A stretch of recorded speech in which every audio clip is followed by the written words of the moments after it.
রাত পোহালেই ভোট। তার আগে ১৯ দিন ধরে নিজের ও দলের স্বপ্ন ও পরিকল্পনার কথা জানিয়েছেন বিএনপি চেয়ারম্যান তারেক রহমান। কি আছে তার পরিকল্পনা ও প্রতিশ্রুতিতে? জেলায় জেলায় তারেক রহমানের জনসভা এবং নির্বাচনী ইশতেহার কভার করা আমাদের রিপোর্টার রাহুল রায় জানাবেন তার বিস্তারিত।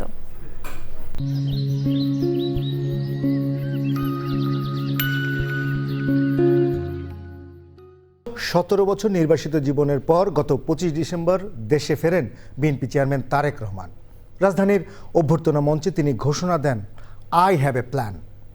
দেশে ফেরার মাত্র ৫ দিন পরই মাকে হারান তিনি। ৩০ ডিসেম্বর সাবেক প্রধানমন্ত্রী বেগম খালেদা জিয়ার মৃত্যুতে শোকে পাথর হয়ে যায় পুরো দেশ। মা হারানোর শোক বুকে নিয়েই নির্বাচনী যাত্রা শুরু করতে হয় তারেক রহমানকে। সিলেটে ২ আউলিয়ার মাজার জিয়ারত করে ২২ জানুয়ারি যে নির্বাচনের প্রচার শুরু, সেটা শেষ হয় ৯ ফেব্রুয়ারি ঢাকায়। ১৯ দিনে মোট ৪৩টি জনসভায় বক্তব্য রেখেছেন বিএনপি চেয়ারম্যান।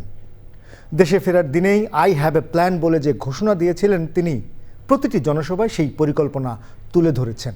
রাষ্ট্র গঠনে যে স্বপ্ন তা উপস্থাপন করেছেন। ফ্যামিলি কার্ড, কৃষক কার্ড সহ স্বাস্থ্য, শিক্ষা, অবকাঠামো প্রতিটি ক্ষেত্রেই জানিয়েছেন আলাদা আলাদা পরিকল্পনার কথা। এছাড়া যে অঞ্চলে জনসভা করেছেন সেই অঞ্চলের জন্য নিজস্ব উন্নয়ন পরিকল্পনা তুলে ধরেছেন। যেমন সিলেটে অবকাঠামোগত উন্নয়ন, চট্টগ্রামকে বাণিজ্যিক রাজধানী করার ঘোষণা, খুলনায় তারেক রহমান বলেছেন এই শিল্পনগরীকে জীবিত করা হবে, ফরিদপুরকে বিভাগ করার ঘোষণা, ঠাকুরগাঁওয়ে বিমানবন্দর করার আশ্বাস দিয়েছেন। যানজট নিরসন করে রাজধানীতে ৪০টি খেলার মাঠ তৈরির ঘোষণা দিয়েছেন তারেক রহমান। কয়েকটি জনসভায় প্রতিদ্বন্দ্বী রাজনৈতিক দলের সমালোচনা করলেও তারেক রহমান একই সঙ্গে এটাও বলেছেন, সমালোচনা করে, গীবত করে দেশকে এগিয়ে নেওয়া যাবে না। প্রতিটি জনসভায় তিনি জোর দিয়ে বলেছেন, মানুষের ভোটে রাষ্ট্র পরিচালনার দায়িত্ব পেলে তার সরকার মানুষের নিরাপত্তা নিশ্চিত করবেন, দুর্নীতির বিরুদ্ধে শক্ত অবস্থানে থাকবেন। গত ৬ ফেব্রুয়ারি রাজধানীর একটি হোটেলে বিএনপির নির্বাচনী ইশতেহার ঘোষণা করেন তারেক রহমান। মূলত ৫টি ভাগে ভাগ করে সেই ইশতেহার ঘোষণা করা হয়।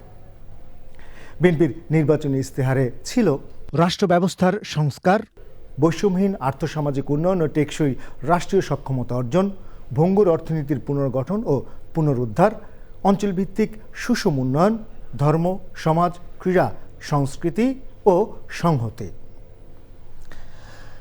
এছাড়া নির্বাচনী অঙ্গীকারে বিএনপির ইশতেহারের প্রধান 9টি প্রতিশ্রুতির মধ্যে আছে প্রান্তিক ও নিম্ন আয়ের মানুষের পরিবারকে সুরক্ষা দিতে ফ্যামিলি কার্ড, কৃষকের জন্য কৃষক কার্ড, স্বাস্থ্যসেবা নিশ্চিত করতে দেশব্যাপী ১ লাখ স্বাস্থ্যসেবা কেন্দ্র, বাস্তব দক্ষতা ও মূল্যবোধ ভিত্তিক শিক্ষানীতির প্রণয়ন, তরুণদের সুন্দর ভবিষ্যৎ নিশ্চিত করতে কর্মসংস্থান সৃষ্টি, ক্রীড়াকে পেশা ও জীবিকার মাধ্যম হিসেবে গড়ে তোলা, পরিবেশ সুরক্ষা ও জলবায়ু সহনশীলতায় জোর দেয়া, ধর্মীয় ও সামাজিক সম্প্রীতি সুদৃঢ় করা, ডিজিটাল অর্থনীতি, ই কমার্সের আঞ্চলিক হাব স্থাপন এবং বাংলাদেশের তৈরি পণ্যের রপ্তানি সম্প্রসারণ।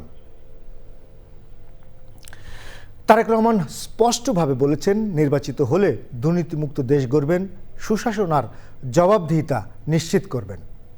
নির্বাচনী প্রচারের শেষ দিন ৯ ফেব্রুয়ারি সন্ধ্যায় বাংলাদেশ টেলিভিশনে নির্বাচনী ভাষণেও তিনি দুর্নীতিমুক্ত নিরাপদ রাষ্ট্র গঠনের অঙ্গীকার করেছেন। নির্বাচনী জনসভা আর ভাষণে রাষ্ট্র গঠনের পরিকল্পনাগুলো বাস্তবায়নের জন্য সবার কাছে সমর্থন আর সহযোগিতা চেয়ে ধানের শীষে ভোট চেয়েছেন তারেক রহমান।